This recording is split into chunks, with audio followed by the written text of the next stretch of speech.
everybody? Okay, there we are. Wow, good morning. I like the energy. Guys, welcome back to Transit. I hope that you had a great Christmas, and I hope that you had a great New Year's, and I'm really excited that you're here this morning. For those of you that I have not had the chance to meet yet, my name is Ashlyn, and I'm excited to be able to kind of kick off this new year, this next semester in Transit with you all this morning. And I'm sure, as you're coming back, you're probably thinking, oh man, I got school this week, but y'all get tomorrow off, right? Yes, okay, so glad, happy for you. Wish I had today off. But I'm sure as you're going into this new year, there's probably a lot of questions, a lot of mixed emotions that you may have. Maybe some of you are just bored out of your mind over Christmas and you're like, I can't wait to be back with my friends at school. Or others of you are living your best life and thriving and you're like, I cannot imagine waking up at my alarm clock again and having to go do, all this homework and these tests and these projects.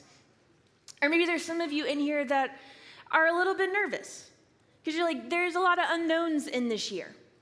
And you have some hopes and you have some dreams of how things will go, but you're not guaranteed it. And so I think a lot of us this time of year can have a lot of mixed emotions about starting something new and going back to school and kind of kicking off now this year of 2026. And I think for a lot of us, these hopes and dreams, maybe for you guys, it's, hey, I really hope this year that I'm going to find this one really good friend. I'm going to find this person at school that really gets me and I really get them and we can hang out and do everything together. Or maybe you're just hoping that you're not overlooked for an opportunity or for a team that you want to be on.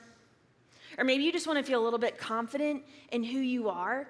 You want to know that you're really good at something that you get to do.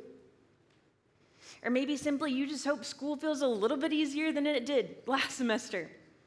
Or you hope home feels a little bit calmer than maybe it felt over the break. Or maybe you're really hoping that, hey, here when you're coming to Transit, when you're coming to church, there's people here that really know you. And so I think no matter what your hopes and your dreams are for this year, I think at the core for a lot of us, what we really want is just to be included and accepted for who we are and for what we bring to the table. Because I think we can all agree that this feeling of being left out, it truly is the worst. And if we could choose anything to avoid in this new year, this might be one of the number one things that we don't want to be left out of a group of friends, of an opportunity, of a trip or an experience that you get to go on. We hate this feeling of being left out, and it might be worse than even like failing a test or than being grounded by your parents. Because at least with those two feelings, you kind of have some control over the matter. Like you can make better decisions and not get grounded. Or you can choose to study a little more and make better grades. And so you're like, hey, I have control over that outcome. But when it comes to feeling left out, that's kind of out of our control. Because you can't make someone like you or include you. And so sometimes it can be this really sinking feeling of like, hey, I'm in this situation and I don't know what to do about it. And I hate the feeling of being invisible. To not get the invite, to not get the seat at the table, to not be thought of. And so I don't know what you're walking in with today and through this next year. But I know that this is a pretty universal experience. And so what I want to talk about this morning is a specific story in the Bible that I think we can each go back to whenever we encounter this feeling. And so we are actually going to be looking at a story of a guy named Zacchaeus. Raise of hands. Does anyone know who Zacchaeus is in this room? Okay, a few of y'all. I brought a picture just to introduce you. Here is a beautiful picture. Yes, it is made by AI of Zacchaeus up here. And this is Jesus down here and, some other people. But I was kind of testing something out here. I asked AI if it could give me a picture of who Zacchaeus is because I wanted to see if it knew a fun fact. Now, I don't know if y'all know this, but Zacchaeus is the only person in the Bible to be described as short, which, yes, I know is a little tough for him. And obviously, AI got the picture as well because I don't really know what happened up here. But he is probably a good 3 feet shorter than Jesus in this instance. And so I don't know about you, but maybe you've been made fun of for being short or for being tall. We had any say in the matter. Our parents got married and maybe they were both 5'5", so here I am at 5'4", just is what it is. But I would imagine Zacchaeus, probably was looked down on. or probably made fun of for his height, especially if that's like a highlighted note in the Bible recounting his life. But then to add to that, he also didn't choose the most likable occupation. And so Zacchaeus, he was actually a tax collector at the time, which you can ask any of your leaders in the room. Taxes are not fun. There's nothing more sad than watching that money get taken out of your paycheck. You'll understand one day. But even worse than that is at the time, these tax collectors weren't known for being honest people. So they would charge people a little more and take that excess money and actually keep it for themselves. So they were a little bit shady. They were a little bit sneaky. They really were not thought highly of at all. And so if anyone had ever experienced this feeling of being left out or not approved of or not included, I would think it was probably Zacchaeus for a myriad of reasons. And so this is kind of where he's at in his life at this point. But the story I want us to look at this morning is an encounter that I believe truly changed his life. So look with me here in Luke chapter 19, verses 1 through 4. It says, Jesus entered Jericho and was passing through. A man was there by the name of Zacchaeus, and he was a chief tax collector and was wealthy. He wanted to see who Jesus was, but because he was short, see, there it is, the description. Because he was short, he could not see over the crowd. So he ran ahead and climbed a sycamore fig tree to see him, since Jesus was coming that way. Now, at this time, Jesus had been pretty well known at this point because he had been performing miracles and teaching to hundreds and thousands of people. And so he had quite this following, or at least had raised a lot of interest with the crowds around him, where they were just a little bit curious as to who he was, what he was doing, what he was all about. And so as Jesus would pass through these different cities, there were large crowds of people that wanted to come and see him and hear from him and kind of observe what was happening. So this is the same thing as he's going through Jericho here. And Zacchaeus, also being a person who had heard about him, was like, hey, I want to go see who this guy is. So Zacchaeus is going in this crowd of people to go see Jesus, but once again, because he was short, he couldn't quite see over the crowd. So he's like, how do I make this happen? So he sees this tree called a sycamore tree, which I should have brought a picture, but is a big tree with like a lot of perfect climbing tree, a lot of branches that kind of go to the side where he could really climb up and kind of camp out there for a minute. So Zacchaeus gets up there so he can see Jesus, probably not expecting anything crazy, but just getting to observe. And then here's what happens next. It says, when Jesus reached the spot, he looked up and said to him, Zacchaeus, come down immediately. I must stay at your house today.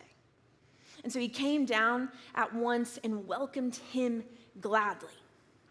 Guys, in this moment, I don't know if you know how crazy this is, but Zacchaeus and Jesus had not met yet. And so for Jesus to look up at him and make eye contact is insane. And I'm not just talking about how when I go to a Jonas Brothers concert and I really think that Joe Jonas sees me and now is in love with me, I think I'm singled out, but I'm not in that moment. But in this moment, Zacchaeus really is. Jesus looks directly at him and doesn't just see him, but calls him by his name, which would have been crazy for someone so well known, like a celebrity to actually know the name of Zacchaeus, to call him down. And then I love this last line of welcomed him gladly. Guys, Zacchaeus was someone who was often overlooked, often made fun of, often excluded. And he had probably dealt with a lot of that hurt. And I imagine that's probably why he also taxed people more and hurt the other people around him, because of that insecurity and hurt, because it really is true that hurt people tend to hurt other people. But in this moment, he's actually chosen by Jesus. He's chosen by the Savior of the world. And not just like looking up at him, but Jesus says, I want to come to your house. I want to hang out with you, and I want to hear from you. And what's incredible is that this is such a powerful moment of Jesus choosing him, but a powerful response from Zacchaeus is evoked because of it. So if we continue on, it says, but Zacchaeus stood up and said to the Lord, look, Lord, here and now I give half of my possessions to the poor. And if I have cheated anybody out of anything, I will pay back 4 times the amount. This encounter with Jesus, it sparked a change in Zacchaeus' life. It sparked a change in how he went about his occupation, It sparked a change in now how he's treating the other people around him. And I think it sparked a change in even how he viewed himself. Now, all of Zacchaeus' problems weren't fixed, and Zacchaeus wasn't perfect, and I would imagine that other people probably still made fun of him or still were a little weary of him, because it takes some time to earn respect and trust back from people after you've broken that. But in this moment, simply being called by name from Jesus was enough to spark a change that would affect the rest of Zacchaeus' life. And I believe that Jesus does that for me and for you as well. I think there is such power in knowing who Jesus is and knowing that he cares about each and every one of you in this room, that he actually does know your name. And that no matter if you feel left out at your school or at your home or on your team, that you are first and foremost known by Jesus. And I think he really wants us to know that you matter and you belong. Even if all the other people around you don't know that quite yet, it first starts with Jesus, and I think that empowers us to live from a place of confidence and of security, because we know a good God loves us and is for us and wants the best for us. And I think if we truly believe that to be a reality, it can change the way that we live and change the way we treat the other people around us. Because it gets rid of some of that bitterness that we built up. It gets rid of some of that jealousy that we may be harboring, and it actually gives us the freedom to treat other people with kindness and of respect, because we're no longer doubting ourselves that we can believe what Jesus says is true.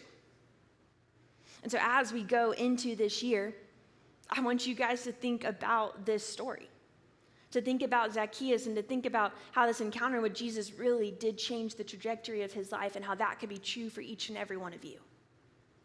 And so I have two simple action steps, and they may seem a bit redundant, but I think they're important. And the first is to simply remember that you matter and you belong. It can be super easy to let a bunch of lies creep into our heads and kind of fight against this truth. I know it's true for me, so I'm sure it's true for a lot of y'all. But in the moment where we are fighting those lies and that false narrative is taking over, to actually take a step back, remember this story about Zacchaeus, or just remember who our good God is and how it is true that every single one of you matters and every single one of you belongs. And then the second thing I think we can do is that we can show other people that they matter and they belong. Because if we get to live from a place of being known, we can actually show the other people around us how important that is as well. And if every single person in this room started treating others this way, listening to them, calling them by name, asking them to come sit next to you, maybe saving a spot for someone at lunch, or inviting someone to come along with you in a group of friends, whatever it may be, if every one of us started including the people around us, then no one would be left out. And so I think it starts right here at Transit. It starts right here in your small group. We talked this morning, in just a couple weeks, you are going to get to go to Transit Weekend, and that's a whole entire weekend with your group. And I think you can start right there, making sure that everyone feels included, everyone feels known. No one is stuck feeling left out. And then from there, it can go to your schools and your teams and your homes and wherever you go in life. And I think Jesus has so many good things for you if we are willing to take these steps. And so this morning, you're going to get to go to group. And you're actually going to get to do a little fun activity to kind of put this into practice already. And you can talk about your hopes and your dreams and your goals for this year in Transit and as a group. And I'm so expectant for how God is going to show up in each and every one of your lives individually and in your group as a whole. So let me pray for you, and then I'll send y'all to group. God, I thank you for this day, and I thank you for all the students in this room. I thank you that they're back here on a Sunday morning at Transit, even after a break, and I'm sure they're tired and weren't ready to get up early yet, but I'm so glad that they came this morning. And God, I ask that you would encourage each and every one of them. I know some breaks were probably so fun, and there might have been breaks that were hard, but I ask that you would help us to be a good community around each other, to support each other and to cheer each other on, and ultimately to help each other know that we matter and we belong, because that's what you've shown to us first. So I ask that you would give them a great small group today, that they would get to enjoy these last 2 days of their break before they go back to school. And I thank you for who you are to us. In your name I pray. Amen.